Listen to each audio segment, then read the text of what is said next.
everybody. Welcome to Always Booking Comedy. It's Monday, and we're back with another episode. I'm Mark Masters, and we got Katie Novotny from Los Angeles. Yeah, awesome. Hello.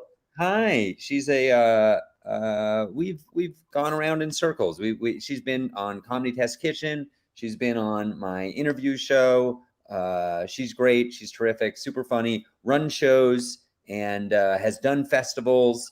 So we have a lot to talk about today. A lot to catch up on. You really do, Mark. Yeah. So let's start with let's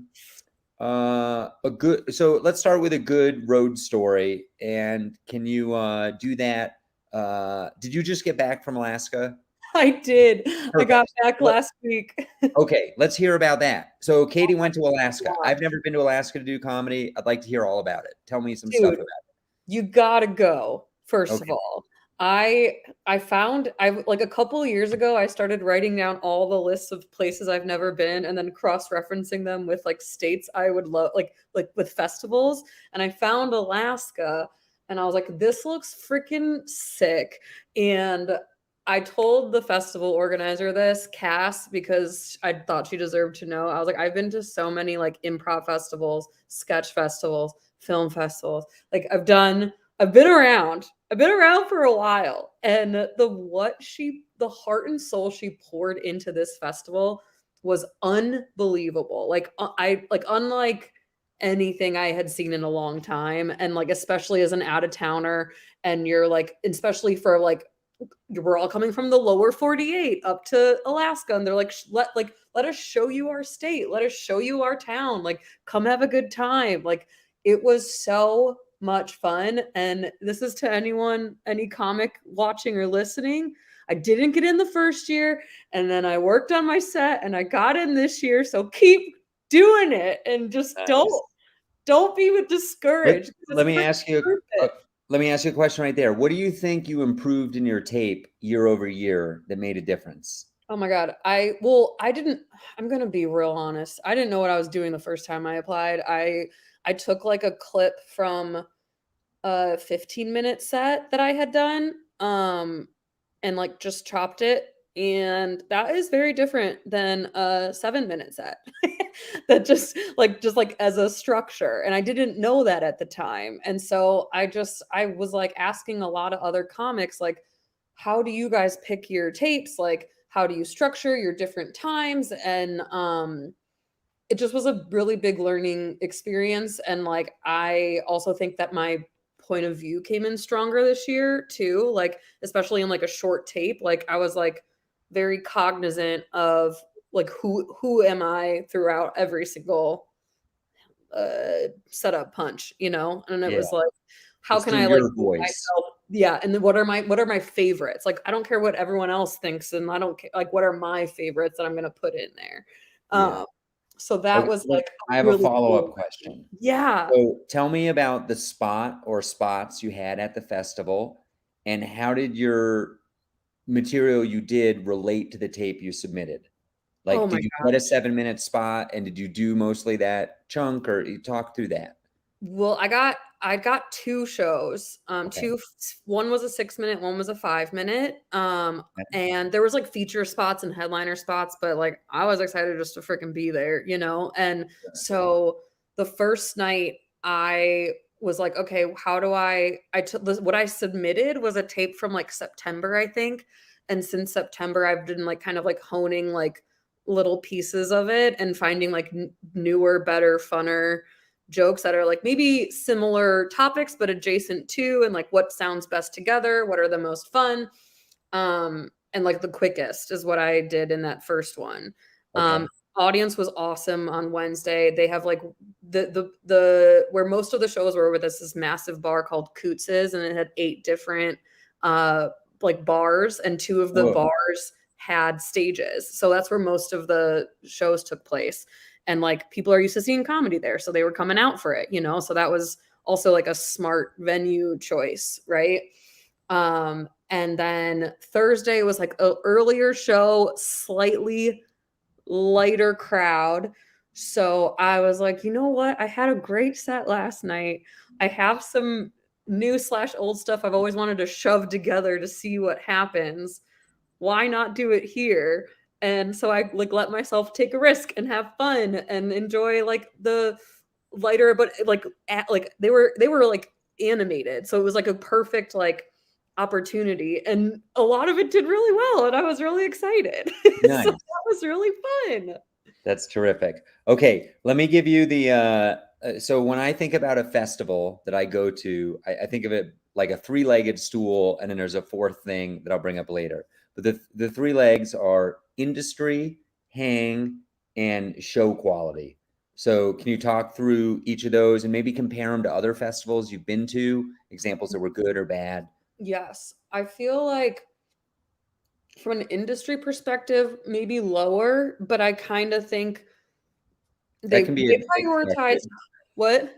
That can be expected. You're Yeah, like, I don't know how many thousand miles away exactly. So I from. think it was like, but like all the comics I met, like the hangs and the like, I hate to say the word networking, like I guess hangs and the people No, were that's an so important part of going to a festival. it was so like everyone I met was so willing to like hang and be together. And like I think that's what they did really well is they like created curated designated hangs for like we all got to go on a free wildlife tour together, and like you're talking to the people next to you, you're talking to the people over there, you're talking to the people at the photo spot, and like where are you from, oh my gosh, can I ask you about this? And like I think there's a very bad stigma around networking. Everyone hates it and it makes you uncomfortable, but it was kind of like, well, what else are we here for? Let's talk. I think you're Right. funny. I think you're cool. Where are you from? Can you help me with this?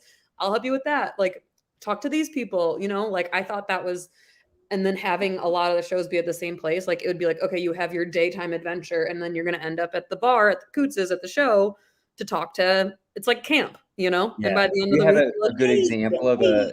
a networking win? Or I would call it a hang win. I think you're right. Networking is it's a little snooty sounding. It's a But little snooty and like stuffy, but a do you hang end win up for sure. yeah, what do you have a specific example? Like something that might lead to a future opportunity or some great advice you got or I mean, just like I met people from like I met a ton of people from LA, so that was good as I'm like trying to like expand my network and like figure out everything here. And are then these people you never met before? Were you like aware of them and no, hadn't met them? Or okay, that's some great. people I just had no idea existed. And you're That's like, oh cool. hilarious. Yeah. And then like I met some people from Australia, and then I met some people from like the Midwest, and like it was, and some people from Denver. Like it was Shout them really out. Anybody specific from Denver? um Do you remember? Edward. Ed Bell. That, yeah. Yeah, so funny. He's Yeah. really good and great guy. That's Um, awesome. I'm like like there was like it was like a blur. I was like looking through all my like new Instagram friends and I was like, I gotta remember these names. Like I gotta remember these names. I was like, I wish we had name tags. Yeah. Do Um, you think you'll get any specific stage time in LA as a result of the festival? I Or is mean, there a path towards some? I would hope so. I'm not gonna expect anything because I just like I think like I was telling this to one of my other stand-up friends, like I have a different way of approaching networking than some people. I like to be like, are like we're all here, right? Like we're all here, so our talent is you should be like we should all be admiring each other's talent and respecting of that, right? So like my job in my head at festivals is like I want to find people I click with. I want to find people that I think are cool. And hopefully if they think that I'm cool too, we can slowly develop that relationship. And then if you happen to want to put me on your show, great. If you just want me to be a pal, I'm not going to hold that against you. Like I have produced shows and sketches and like I've done all that, so I get the pressure. So like I don't want to put pressure on everyone else. I just want to be someone that you had a good time with in Alaska at a freaking comedy festival. You know Right. what I mean? That's Um awesome. so like and like I met there was a lot of good New York comics too. I met Britton Miggs as a New York comic. He's coming to Vail for the Yeah. comedy festival this year. Oh, Cool. so fun. She was freaking delightful, an absolute delight. And she like her and her friend Melissa kind of like I went solo. I didn't have a partner. So like that was another thing that I just was like, I'm alone. Can I be your friend? and so that that's how I kind of went about it. That's awesome. And everyone was so nice. Cool. So Okay, yeah, so then that covers the three. Or how was the show quality? Did you feel like the shows were good? I do feel like the shows were good. I will say, like, kind of like any festival, you kind of get burned out towards the end. Where I was just like so tired because you're also trying to fit like a cool vacation in, right? Yeah. So like you're up, like I hiked a glacier on Saturday and came back and I was like, hey, like I was like, I can barely say any words anymore, Yeah. Um, so like I wish I had a little bit more time to kind of like enjoy all the hangs. Like, but again, it was like, what can I afford? How long can I afford to be there? Yeah. And so you're like, how do you do it all? Is really the Cool. thing. So that's a good segue into the fourth thing, which is festivals are notorious for costing money instead of being like paid work. And different festivals are different with what kind of stuff. And I assume Alaska is an expensive place to get to. Uh, the first three are the setup for like, is the juice worth the squeeze?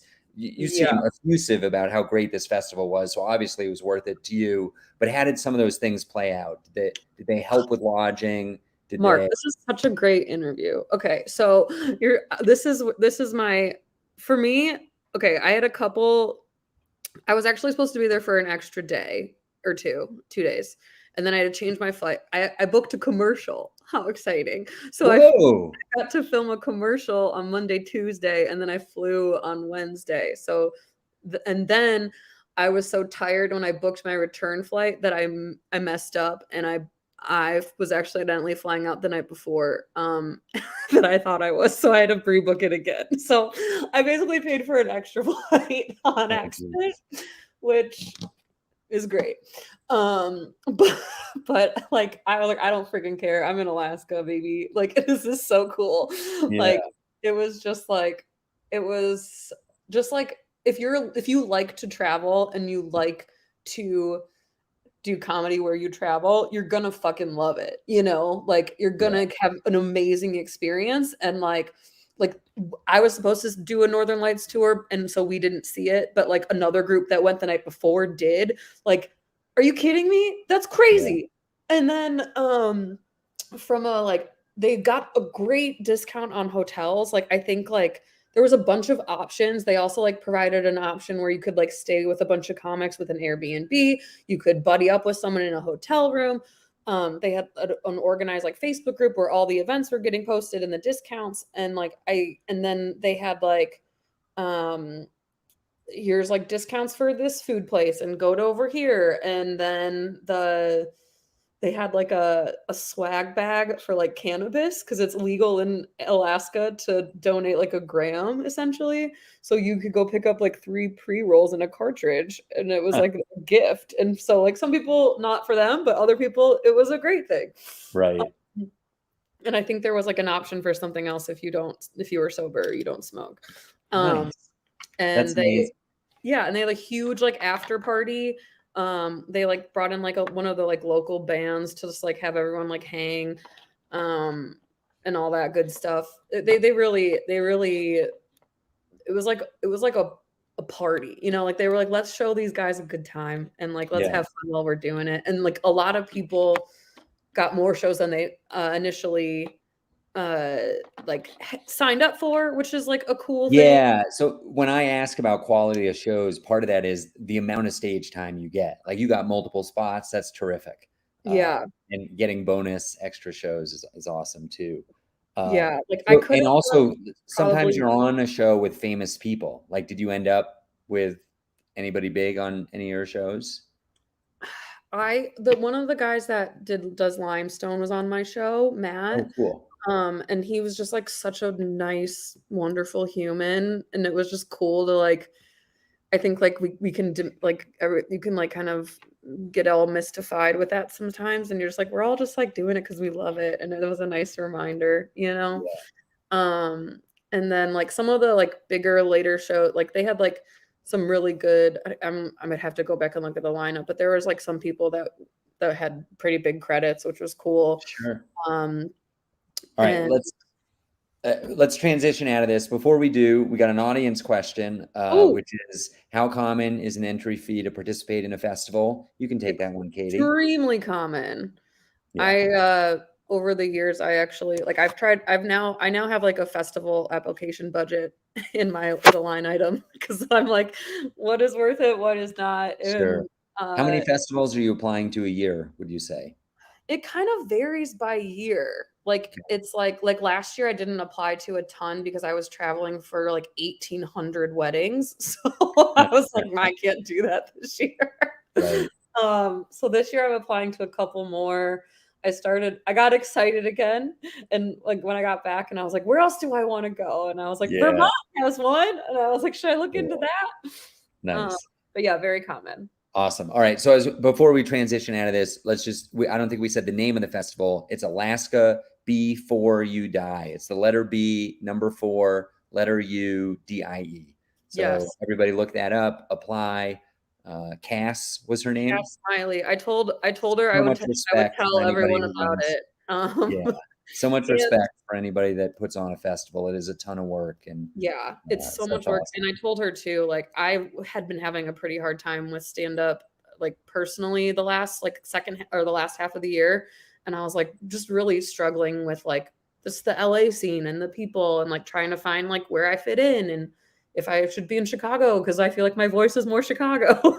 And I really needed this. And it was like, it's like a good reminder that like sometimes just getting out and doing the stuff that you know that you love and somewhere else is like a reminder that you're still funny, you still have something to give. There's still like what keeps me going is the community, you know. It's like not the Yeah.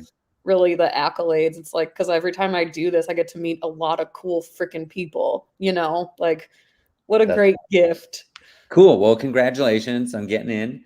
And okay, so my next question is, tell me about amazing booking win. So like you've had a long career as a comedian, ups and downs, but every once in a while you have a win. And selfishly, I'd like to hear about your commercial thing because we don't talk about that a lot. So if you can like take us from, I know nothing about getting a commercial. So take us from the beginning. How did it start? What was it like? Oh my gosh, Mark, what a question. Okay, I'm gonna start with this. So last year, um, the origin story.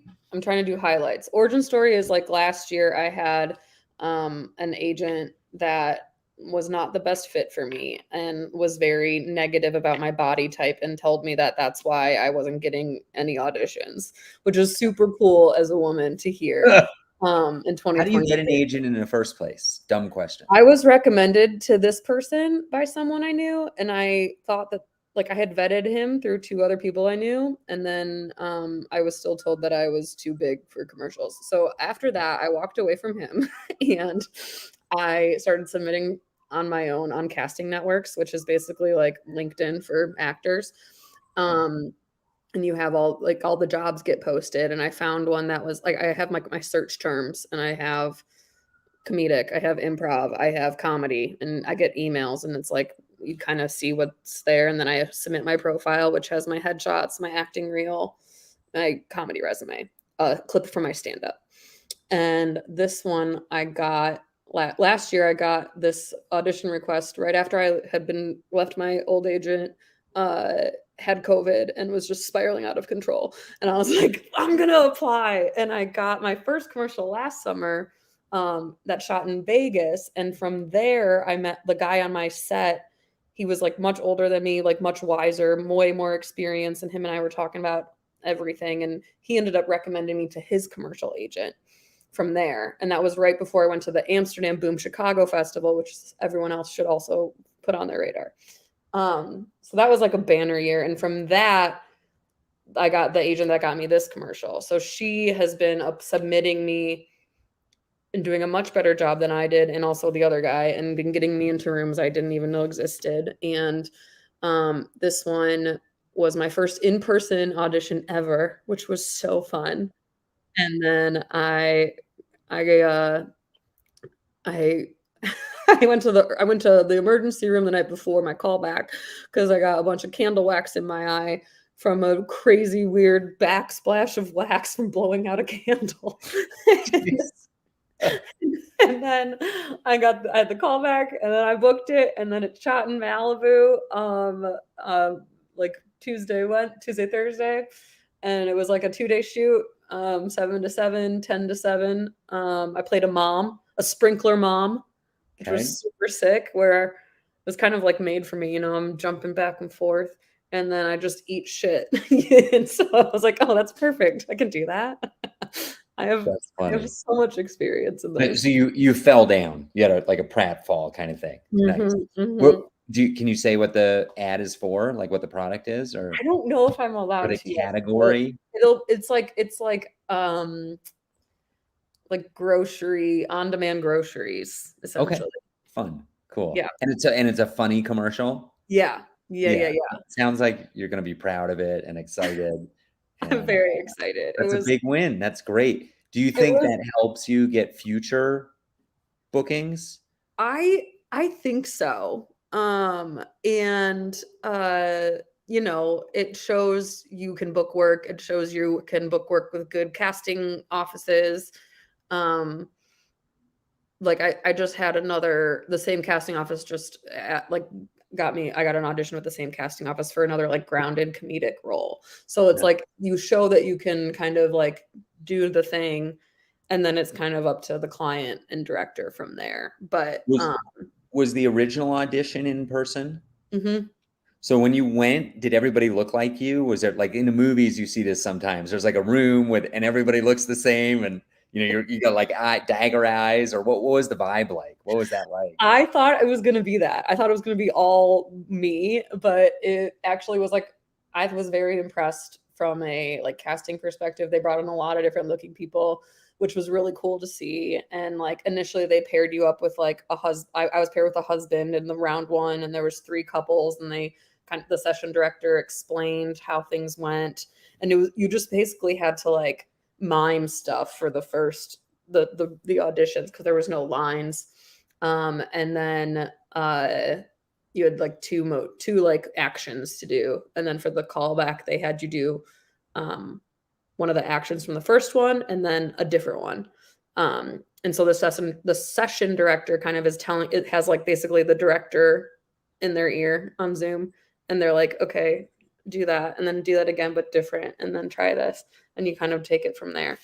Um, Did it you was end up with the freaking same husband? no, a Okay. different husband. Okay. But I saw the husband in the callback, and we're both Chicago improv people, so I thought that was cool. That's neat. And then That's I so had cool. 2 kids. Nice. Congratulations. You're a mom I'm a mom. on TV or wherever it will end up. That's so exciting. Well, that's Yeah. great. I kind of forced you into that one. Do you have another booking win from your comedy career that you feel like, I don't know, came at an opportune time or really just it got you jazzed and excited? I mean, I think the craziest thing overall is, like, when I first started comedy, like, taking improv classes, I never thought that I would be doing any of this in different cities. Like, I never thought I'd be doing it anywhere other than like a bar, a black box, or a black box theater in Chicago. And the places that it has taken me so far is like, I had a lot of pinch me moments the last couple weeks, and I'm like, fuck, like, this is cool. Like, I'm happy and proud, and we're gonna keep Oh, going. And like, I don't. It's taken me a long time to say that, Like, we're very self-deprecating, and we hate ourselves a lot as comics. And it was just like, it's been nice to be like, hell yeah, this is cool. And that's incredible. When you know, did you start back in Chicago? Or assuming you started in Chicago? I started improv in 2012. Oh my gosh. So it's over a decade. But I didn't start stand up until like I was going through that. Well, I didn't start stand up. I didn't start doing my first bringer show was in 2019. Oh, And wow. then like, but because of all the other stuff that I had done before, like I think that's why it clicked faster for me, a little Sure. bit faster. I mean, I'm still like very new in the stand up world, but like just like I've been writing and being on stage for forever. So it's like, oh, they just kind of like Right.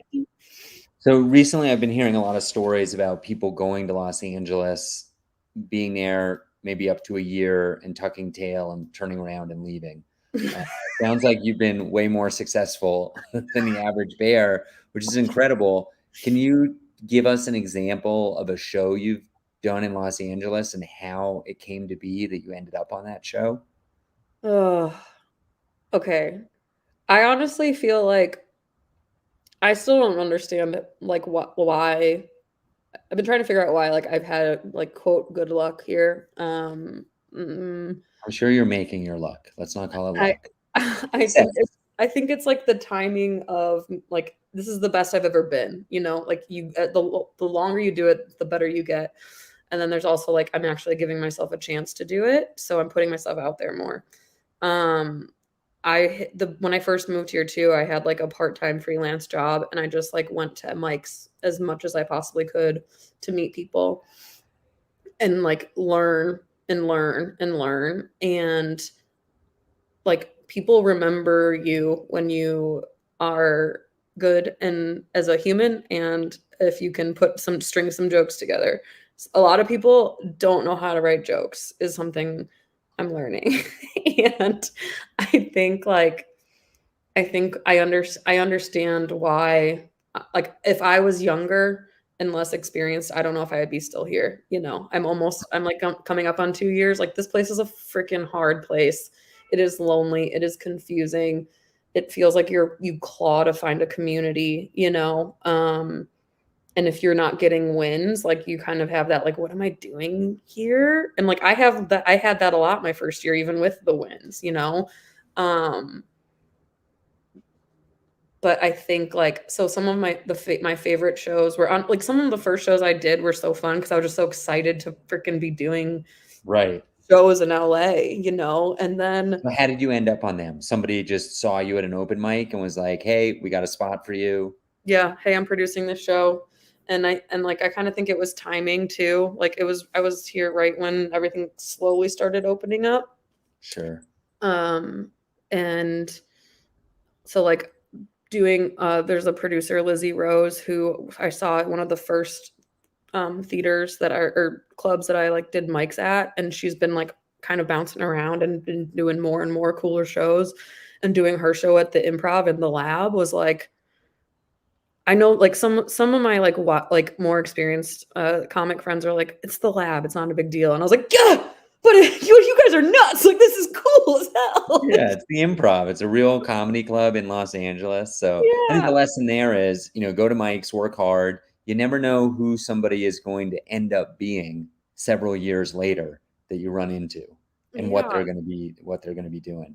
like it's Uh, just like if you and I think like good producers recognize talent and like can like will file it away. And if even if it's not your best mic, they're like, yeah, well, you're still like you can tell when someone's working something out versus just like spitballing and just like word vomiting. And right. those are the people that like that'll remember that, you know? And it's not like a you have to be perfect every time thing. Yeah. Like I think that's what I struggled with that a lot in the beginning too, but you show up and you show you're trying to work on structure and putting like this and that together and you don't show up with like just reading stuff off your iPhone, you Yeah, know? Like exactly. it's just different. It's a little different. It's a little Nice. different. All right, we got to land this plane. We got a couple more minutes. I want to talk Okay. about running shows. Oh, Did you ever run shows in Chicago? Have you only done it in LA? Maybe a terrible story or a great story running a show. I Just have run I used to run improv shows, sketch shows in Chicago. I ran a variety show in New York, and I ran a stand-up show here for a couple months. I think the easiest was New York, um, because of where the location. Uh, it was in a theater, so there was like built-in foot traffic. So okay. people were coming to see a show X and it was sold out, and then they saw show Y of a variety show, stand-up, sketch, improv. That's all the things I like. They would buy a ticket. Plus, it was every other month, and this was also before the pandemic ruined everyone's lives. So people wanted to do stuff more. um Running a show out here was really hard. I It's on ice right now because I was like, I don't know enough people, and I don't have the network. I didn't like the location. Um and you want to give, I mean, you know this, you want to give your comics like a good experience, and I just like couldn't keep asking people to come for like a 4 to 5 to 7 person audience, like it was just killing me. So the biggest challenge you had was drawing an audience. Yeah, and I know what it takes, and I didn't have the energy for it, like um if you want to be like a producer, I think you can go all in, but I kind of was like, I don't that's not my end goal here, Sure. What Uh, was something you thought you were good at? Were you good at booking the show? oh, I'm so good at booking the show. I'm so good at structure. I can figure out how to like, especially because of Second City, what the audience, like the kind of arc an audience needs, and Okay. where the energy like bursts need to happen, um, and how So to give them an give us a intermission. tip on booking a stand-up comedy show. Okay, so I think it's important. You obviously, variety and diversity is always huge, but I think that doesn't always just mean like gender and race. Like I think it's like tone and like voice of, and you want the high energy stuff, but like you're like, do people talk about the same things? Do you have someone that's like super raunchy and someone who's super quiet and someone who's super PC, but they all blend together and fit nicely? Like, because then you give the audience like every person in the audience like something like that'll tickle their funny bone. Like maybe Aunt Joy really likes the raunchy stuff, but Uncle Jesse over here like likes the stuff about teachers. Like and if you can do that, I think you're putting on a good show. Because like if you just have like even if I just had a bunch of women talking about the same thing, I would be annoyed as an audience member. Like I want Sure. different people talking about different lived experiences and different styles, and like there's this, oh, do you know Jessica Rosas? She's an No. LA comic. Her style is fucking awesome, and it's like very Mitch Hedbergy, like very one-liner, very dry, very quiet. Like it's just you don't hear that kind of stuff a lot anymore, and you're like, oh, it's so fun to just like listen to her craft new That's stuff, cool. All right, one last question. What's your ideal length of a stand-up show? Oh, hmm. Honestly, I think like, okay, I did a 20-minute in Amsterdam, which was like the biggest and longest I ever had done. No, not your set. I mean the Oh, entire show, if you're producing the show. oh my God. Okay. Completely different question answer. Yeah. I think like under an hour and a half. Yeah. Okay. If you go more, I'm checked out. Yep. Um Gotcha. Okay. Cool. Well, what a fun conversation, Katie. We talked about Alaska Before You Die, your festival experience, booking wins, the TV ads that you're filming. You're like a big Hollywood star now in Malibu on 2-day shoots, and you're running shows and lessons you've learned from that. So this was an awesome conversation. For me, this has been Always Booking Comedy. We'll be back next Monday. You can watch live and ask questions. If you want to say anything at the end, anything you want to promote? Just thanks so much. This is so fun. Awesome. I'm I going to love end the talking to you. broadcast. Thank you, everybody, for tuning in. We'll see you next time.